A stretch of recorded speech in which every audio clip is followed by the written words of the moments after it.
On Friday afternoon, I was in my office here at the church studying, preparing for Sunday's message, and I heard a great commotion. A bunch of people were in town here. There was screaming going on, and it was kind of distracting, and I was kind of wondering what was going on, so I went out the front of the church building, and I could see down the road, just a block away on Olympic Avenue, that there was a bunch of people making a bunch of noise. And so I went out, went for a little walk. I decided to see what the commotion was, what was going on. And as I got down the road, it became apparent what was going on. There were probably 40 to 50 young, mostly girls, probably ages 16 to 20, in that range, young people. And they were screaming, and they were chanting slogans, and it seemed like a protest, although it wasn't really a protest. It was more kind of an assembly of celebration, if you will, as they were chanting and screaming about their right to have abortions. And as I watched the whole scene, and I was taking in the signs, of course there's the typical signs and the things that people chant and say, you know, my uterus, my choice, and things like that. Honestly, I was heartbroken, even to tears. I was just so moved as I was just listening to it, and as cars would drive by, some would honk, and the crowd would erupt with cheers. It was a celebration. And I sat down and was just kind of a ways off at a picnic table there. And I sat down and I just began to pray. And I was praying for these young people. And I was just grieved in my heart as they were chanting, they were celebrating their right, if you will, their desire, if you will, to kill babies, human babies. And there was one gentleman, I remember, he walked by, and I could tell he was disgusted, and as he walked by me, he said, they don't know what they're talking about. They don't know what they're saying. And right at that moment, I was thinking about Jesus' prayer on the cross as he said, Father, forgive them, they don't know what they do. But as I was taking in the whole thing and processing it and praying, I realized that it wouldn't be fruitful for me to engage in any kind of conversation. You know, you just can't do that with a crowd, especially these days. And I was happy just to pray for them. And yet I was thinking, why? Why now? What is going on right now that caused these young people to decide, hey, today is the day. Let's go out and make a statement. It's not on the ballot. You know, abortion is not, we're not voting about abortion. There's nothing on the ballot that we're voting for that has to do with pro-choice. And then I realized, yes, in fact, it is on the ballot. It is on the ballot in many ways. It is one of the central issues that divides our nation. It divides our politics. There is the Democratic Party, who years ago, it used to be their slogan, I think it was during the Clinton administration, the Democrats said, safe, legal, and rare was the cry. But today, it's abortion on demand, and it's not just abortion that they want, it's the ability to terminate a pregnancy right up to the moment before the baby's born.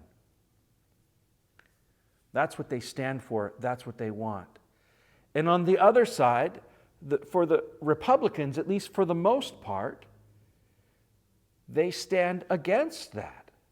They stand opposed to that. And our president has, at least in word and in deed, he has come out and made statements that are very favorable to the pro-life position. Now, it's not my place. I don't feel like it's my place to tell anyone how to vote. I don't presume to tell people how to vote. But as I was thinking about the whole issue, and as I was thinking about why now, and it dawned on me that, yeah, I guess this is an issue for which we are casting a vote. We are casting a ballot in favor of a group of individuals who desire just wholesale freedom to kill babies. And I know some of you are probably listening to that and you're thinking, oh man, that is so mean, that is so rude, it's terrible. But you know, that's the reality. For those of us on the pro-life side of the debate, we see it in those terms. And that's the truth. Abortion is the dismembering of a human baby in the uterus. It's the dismembering, it's the murder, the premeditated murder of a human child. It's just that stark, it's just that real. And it is what's on the ballot this year. As it seems to be every year, we're deciding what kind of a country we want and what kind of leaders we want, and more importantly, what kind of public policy we want. And that is an issue that divides the nation. Sometimes I think about the reality of what abortion is. And I think, you know, what would happen?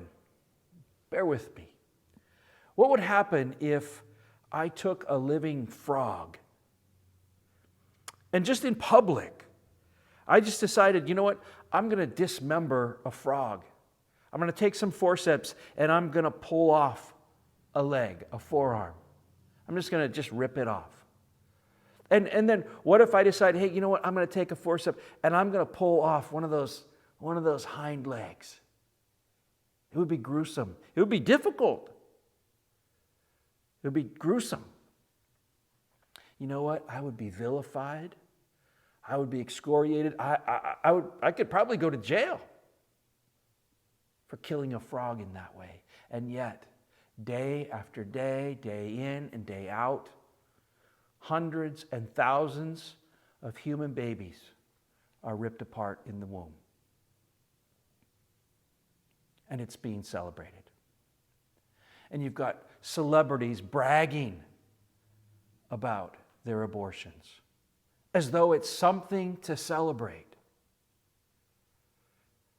As I was sitting there on Friday and just having a quiet time of prayer, I was bummed. And yet, the Lord brought some encouragement to me. A sister just walked up to me, someone that I know here in the community who's a Christian woman. And she asked me, she goes, how you doing? And I said, well, you know, I'm kind of a little disturbed. And she said, I know. She was with her daughter. She said, we were watching and we thought probably you were praying, so we thought we'd come over and pray with you. It was so sweet. It was sweet, and we did. We had a moment of prayer together as we lifted up the young people who were chanting. And she said, you know, one of the arguments that these people have, one of the arguments that's put forward, she said, is the whole idea of rape and incest. And the need to have an option for those women who have endured, obviously, great evil. And I said, yeah, I understand that. That is one of the arguments, although it's not a great argument in that the percentage of those abortions is so low as to it's insignificant in regard to the overall numbers of children who are aborted. And she said, you probably don't know this, but I have a daughter, the product of a rape. She's 19. And I was moved. I just thought, oh man. I told her, I said, I'm so sorry. And yet, her daughter's alive. Her daughter is a living human being who has grown into adulthood. And I was thankful. I was thankful for her testimony. I was thankful that she shared it with me. I was thankful that she felt like, in her case, she felt like she had options. And her daughter was raised and lived. I'm thankful for the culture of life that exists.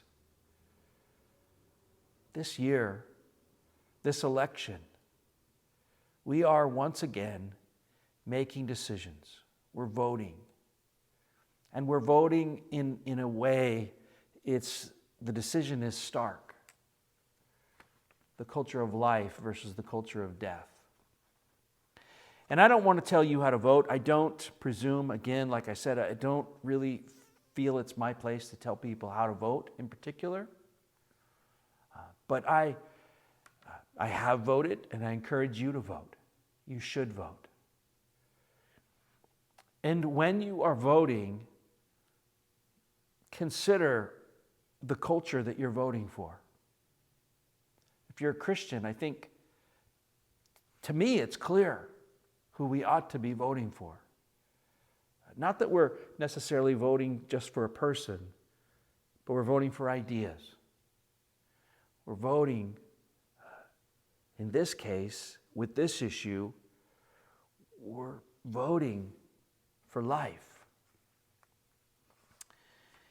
One of my favorite theologians, and I think one of the greatest thinkers of our day, is Albert Mohler, the president of the Southern Baptist Theological Seminary. And I read something, maybe you read it, I had posted his article on my Facebook page earlier.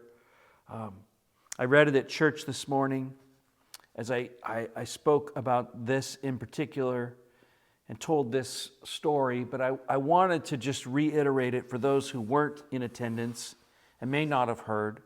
I want to read just a short paragraph from what Al recently wrote in regard to the election that faces us as Americans. This is just one paragraph in a long piece that he wrote. He said, "I cannot accept the argument that a calm man who affirms the dismembering of babies in the womb has a superior character to the one who rants like Genghis Khan but acts to preserve that unborn life. In my ideal world, I would get to vote for a candidate in whom the personal, the principled, and the practical all earn my admiration. I do not live in that world. I live in this world. And I must act and vote accordingly." Amen to that. I encourage you, if you're a Christian, to vote your conscience. I encourage you to vote for life.